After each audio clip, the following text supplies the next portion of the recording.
आज मैं suicide commit करने जा रहा हूँ।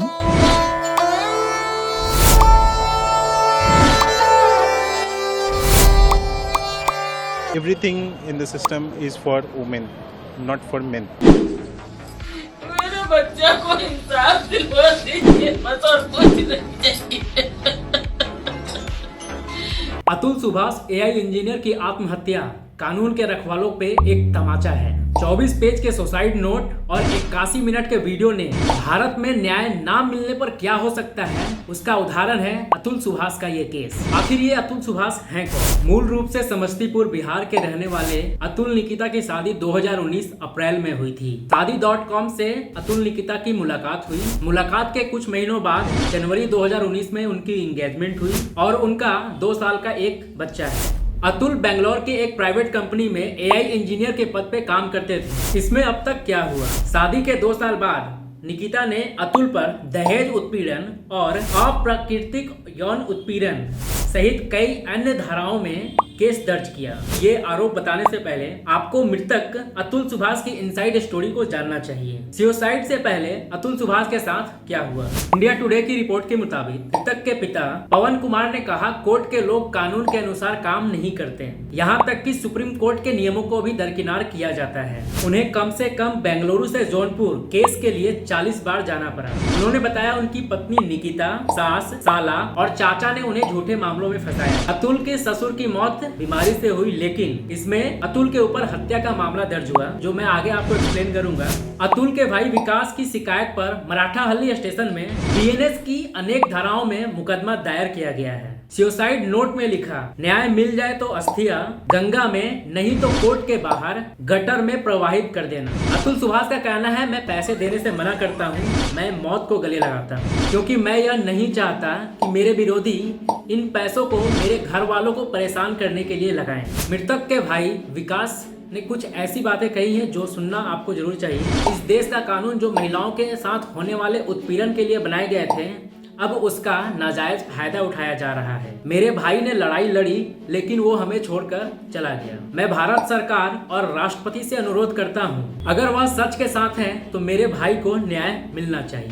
पुलिस कंट्रोल रूम में सुबह 6 बजे आत्महत्या की कॉल आई। इसमें पुलिस का कहना है कि उसके फ्लैट में कोई हलचल नहीं हो रही थी। सभी पड़ोसियों ने इसकी जानकारी पुलिस को दी और पुलिस ने जब दरवाजा तोड़ा और वो अंदर गए तो उनका शव पंखे से लटका हुआ था और एक तख्ती थी जिसपे लिखा हुआ था, न्याय मिलना चाहिए। इसमें एक दिलचस्प बात है जो अतुल के साथ में पूरे देश को सुनना चाहिए और उस पर गौर करना चाहिए। अतुल ने एक वीडियो शेयर की एक्स पर, जिसमें उन्होंने एलन मस्क और डोनाल्ड ट्रंप को टैग किया है, लेकिन भारत के किसी भी नेता को टैग नहीं किया है उन्होंने। और वो कहते हैं, हमारे देश के न्याय प्रणाली इतनी मजबूत है कि अतुल सुभाष को भारत से नहीं अमेरिका से अभिव्यक्ति की स्वतंत्रता को बहाल करने के लिए कह रहे हैं। अतुल के ये शब्द सोचने को मजबूर करते हैं। अतुल सुभाष के सुसाइड में कुछ मुख्य बिंदु हैं या फिर कुछ मुख्य किरदार ऐसे हैं जिसको जान लेना बहुत जरूरी है। इसमें पहला नाम उनकी पत्नी नीता सिंघानिया, उनकी सास, उनका साला और न्याय दिलाने वाली कानून जिसे हम कोर्ट कहते हैं उसके जज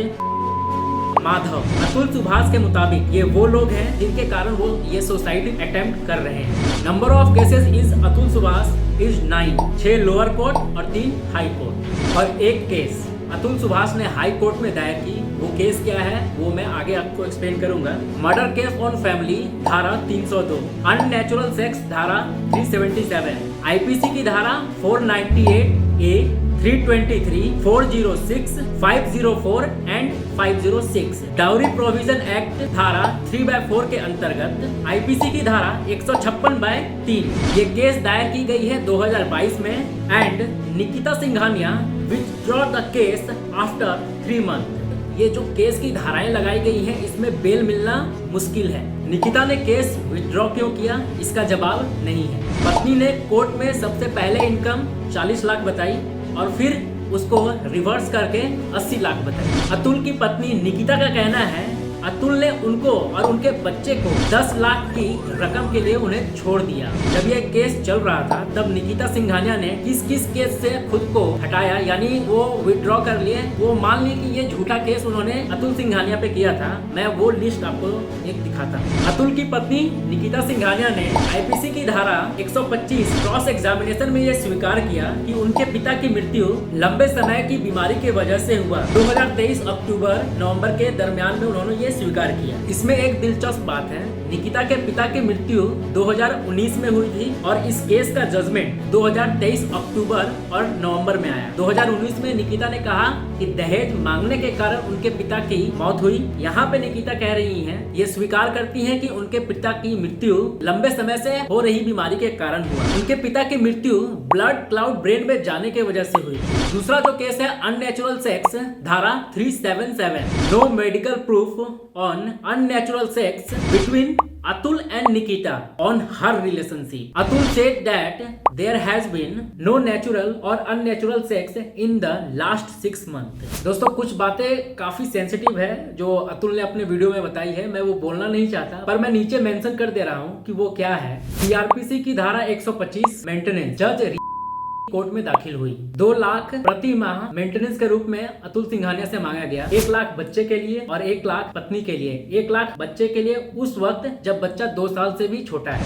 HMA Hindu marriage act section 13 के अंतर्गत अगेन एज अ जज अगेन 6 महीने बाद एक एप्लीकेशन डालकर केस को वापस ले लिया गया। इसमें दलील दी गई निकिता की ओर से कि उन्हें यह पता ही नहीं था कि ये केस फाइल हुई है। वकील ने इन्हें गुमराह करके ये केस डाला आफ्टर 6 मंथ। दोस्तों यहाँ पे मैं गुमराह पे एक पॉइंट ऐड करना चाहूंगा निकिता की स्टडी को लेकर। निकिता की study BTech in computer science and MBA in finance और एक एक्सेंसल मल्टीनेशनल कंपनी में AI इंजीनियरिंग कंसल्टेंट के पद पे काम करती हैं। आप ये सोच सकते हो ये किस लेवल का पाखंड है। कुछ दिनों बाद अतुल ने सेक्शन 26 के तहत अपने बच्चे से मिलने का आवेदन दिया, इस पे कोई कार्रवाई नहीं हुई। DV act section 12 domestic violence, no action was taken on this case for 2 years after it was filed. 2024 में ई कोर्ट एप्लीकेशन से अतुल को ये पता चला ये केस खारिज हो गया है। 5th केस खारिज होने के बाद फिर से डोमेस्टिक वायलेंस का एक और केस दायर किया गया और इस बार नॉर्मल FIR के तौर पे हुआ इन सितंबर 2024। 6th केस जो पहला केस वापस लिया गया था, जिसकी IPC की धारा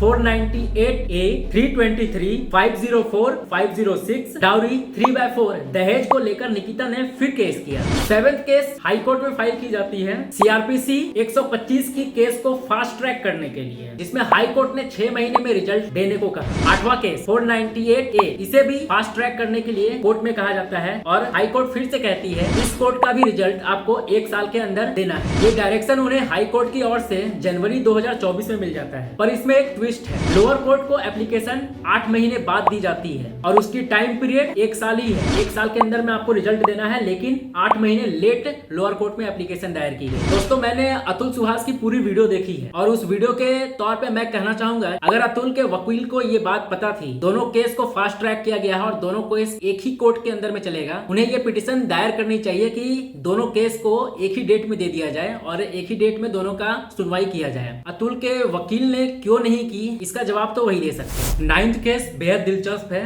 ये केस मेंटेनेंस को लेकर चल रही थी जज की कोर्ट में। 40,000 बच्चे के मेंटेनेंस के लिए और 40,000 निकिता के लिए दिलवाना चाहती थी, लेकिन अतुल सिंघानिया ने कोर्ट में ये प्रूफ कर दिया निकिता सिंघानिया एक अच्छे पद पर काम करती हैं और कोर्ट निकिता को मेंटेनेंस नहीं दिलवा पाई तो वो बच्चे के थ्रू ही 40 को 80,000 में बदल दिया गया और निकिता सिंघानिया इस फैसले को हाई कोर्ट में लेकर जाती हैं कि ये पैसे कम पड़ रहे हैं हमारे मेंटेनेंस के लिए। जैसा कि मैंने पहले बताया था कि एक केस अतुल सुहास ने भी दायर की थी। ये केस इलाहाबाद हाई कोर्ट में दायर की गई ज्यूरिसडिक्शन यानी क्षेत्र को लेकर। CRPC 125 की धारा के मुताबिक उस कोर्ट को ये अधिकार ही नहीं है ये केस चलाने का।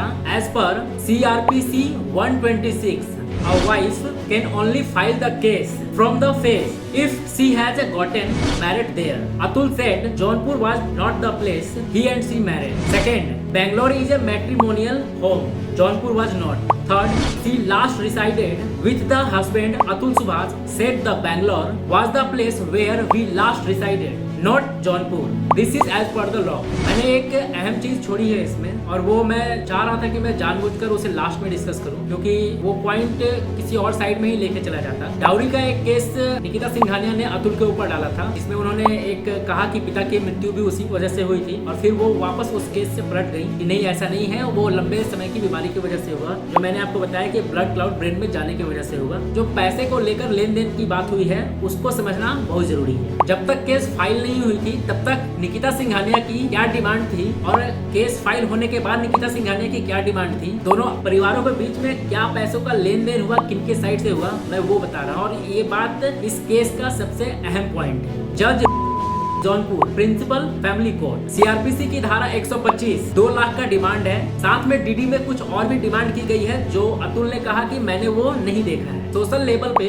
1 करोड़ की डिमांड थी फाइनल सेटलमेंट की, और नहीं देने पे फैमिली को हैरेस करने की धमकी थी। कोर्ट के अंदर पहले 1 करोड़ फिर 3 करोड़ की डिमांड की गई। ये मेरे शब्द नहीं है, ये अतुल सुभाष के शब्द हैं जो उन्होंने जज ऊपर लगाए हैं। वो इस क्लिप के जरिए मैं आपको दिखाता हूँ। अब बात करेंगे हर किरदार की। तो सबसे पहले बात करते हैं जज रीता कौशिक की, जो जौनपुर में प्रिंसिपल फैमिली कोर्ट जज हैं। तो रीता कौशिक जज जो हैं ये सिर्फ भ्रष्ट ही नहीं है, करप्ट ही नहीं है, ये इनकॉम्पिटेंट भी है, जिन्हें अपना काम नहीं आता, और ईवल जज हैं। तो रीता कौशिक के कोर्ट में जो करप्शन शुरू होता है ना, वो 50 रुपए से शुरू होता है। इनके कोर्ट में एक पेशकार है, उसका नाम माधव है। ये जज की ठीक बगल में बैठता है, और ये जो माधव है ये हर किसी से, चाहे वो बूढ़ा हो, आदमी हो, औरत हो, गरीब हो, अमीर हो, सबसे ही पैसे लेता है। जनरली 50 रुपए लेता है ज्यादातर लोगों से नेक्स्ट डेट देने के लिए।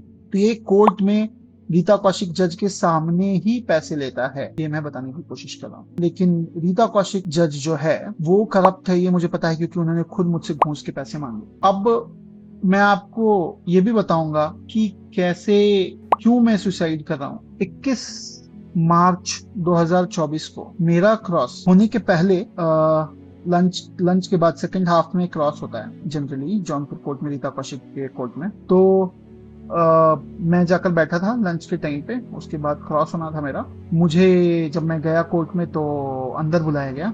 अंदर बुलाया तो मैंने देखा कि मेरी पत्नी पहले से ही अंदर है, और जज ने बोला कि तुम ये कोर्ट के केसेस सेटल क्यों नहीं कर लेते हैं। मैंने बोला कि मैम, इन्होंने आपके जो 20,000 के इंटरिम मेंटेनेंस का ऑर्डर है, उसके बाद इन्होंने पहले 1 करोड़ मांग रहे थे, अब 3 करोड़ मांग। तो इस पर जज का रिप्लाई ये था, इसका मतलब कि तुम्हारे पास 3 करोड़ होंगे तभी तो मांग रही। मैं बिल्कुल ही शॉक था सुन के कि कैसे ये बोल सकती हूँ टीचर, बट और भी शॉक्ड होना था मुझे। उसके बाद मैंने बोला कि मैडम, ये इसने मेरे माँ बाप भाई सब पर, मुझ पर इतने सारे मुकदमे डाल रखे हैं, ये पिटीशन आप पढ़ के देखो, सारे गलत इल्जाम लगाए हैं। तो जज का कहना था कि तो फिर क्या हो गया, तुम्हारी पत्नी है, अगर तुम पर गलत केसेस डाल भी दिए तो क्या हो गया, ऐसे ही होता है। ये सुनकर मैं और भी शॉक था। मैंने फिर बोला कि मैम, अगर आपको पता नहीं तो लाखों लोग इन गलत केसेस की वजह से, लाखों आदमी सुसाइड करते हैं। यहाँ पर मेरी पत्नी बोलती है कि तो फिर तुम क्यों नहीं कर लेते। और ये सुन के वो जज हंस पड़ती है। ये तो सुनने के बाद मैं स्पीचलेस ही था, मैं चुपचाप खड़ा था। फिर जज ने मेरी पत्नी को बाहर जाने को बोला और मुझसे बोला कि देखो, ये केसेस तो ऐसे ही चलते हैं, सारे केसेस ऐसे ही डाले जाते हैं, झूठे होते हैं, सबको पता है, लेकिन सिस्टम ही यही है। तुम इसे सेटल कर लो, मैं तुम्हारे सेटल करवा दूं। 5 लाख रुपए तुम दो मुझे और मैं तुम्हारा केसेस सेटल करवा दूंगी इसी कोर्ट में। नहीं तो जीवन भर इन्हीं कोर्ट्स के चक्कर तुम और तुम्हारी पूरी फैमिली काटती रहेगी। इस क्लिप को देखने के बाद मुझे नहीं लगता कुछ कहना बाकी रह गया हो। निकिता के फ्रेंड सर्कल को लेकर भी अतुल ने सवाल उठाए हैं, पर मैं उस पर जाना नहीं चाहता। एक छोटा वीडियो दिखाता हूं जिससे आप समझ पाएं क्या है। इनकी जो फ्रेंड सर्कल है, इनमें मैक्सिमम लोगों का या तो डिवोर्स हो चुका है, या डिवोर्स हो रहा है, होने वाला है, या फिर शादी नहीं करनी, शादी हो गई तो बच्चे पैदा नहीं करने। तो ये इनका फ्रेंड सर्कल है। पैसे का लेन देन अतुल और निकिता के परिवार वालों से after father death 2019 3 lakh rupees मांगे गए थे। मई 2020 Singhania trading company IDBI bank में ये 3 लाख रुपए ट्रांसफर किए गए थे अतुल के साइड से, और बाकी के पैसे अनुराग एंड मिसेस सिंघानिया के अकाउंट में गए थे, बंधन बैंक में ट्रांसफर किए। अतुल सुभाष से अक्सर बिजनेस को लेकर पैसे मांगे जाते थे। अप्रैल के बाद एक और डिमांड 50 लाख का, और इसका रीजन अब इनका डिमांड अचानक से हो गया अप्रैल में। कि हमें 50 लाख रुपए और चाहिए। अच्छा, क्यों चाहिए? तो उसे शर्म आती थी। तो इनको सबसे पहले 1 करोड़ का तकरीबन का घर जौनपुर के सेंटर के इलाके में, मेन मार्केट में ऐसा चाहिए जहाँ नीचे दुकान ऊपर घर हो सके। ये समझ से परे है कि हम कुछ नहीं करेंगे और दूसरों के पैसे पे राज करेंगे। ये सैड स्टोरी है मृतक अतुल सुभाष की। कई प्रतिक्रिया भी आई है, इसमें जाने माने यूट्यूबर एल्विस यादव ने कहा है, मेरी रिक्वेस्ट है सारे गवर्नमेंट ऑफिशियल से भाई, जो भी कोई देख रहा हो, जो भी इनका कुछ भी जहाँ मेरी वीडियो जाती हो, आई डोंट नो, मतलब हम अपनी तरफ से पूरा जितनी मेरी रीच है उसमें बोलना चाहूँगा कि जस्टिस मिलना चाहिए भाई को। लवली शर्मा पर्सनल थेरेपिस्ट, उनके द्वारा कहे गए शब्द इस समाज के एक घटिया सोच को उजागर करती है। यहाँ से लड़कियाँ खत्म हो चुकी हैं और हमारा जो कानून है वो अपाहिज हो चुका है। लॉयर आभा सिंह से I think in a case of abetment to suicide, not only against the wife but against the her mother and relatives should be registered. They should be arrested. Delhi, Barkha, Tehran. Atul Subhash कोई पहला नाम नहीं है। अतुल सुभाष जैसे लाखों लोग, लाखों लड़के, लाखों पुरुष मर चुके हैं। 34 साल का अतुल सुभाष को कितना मजबूर कर दिया। The system has failed। किस तरीके से बायसनेस है सिस्टम में। सिर्फ लड़कियों की सुनवाई होती है, लड़कों की कहीं सुनवाई नहीं होती। उसने अपने सुसाइड नोट में सुसाइड वीडियो 1 घंटे का वीडियो बनाया है। कितना पेनफुल है, कितनी सफरिंग्स है उसकी आवाज में, आप देखिए।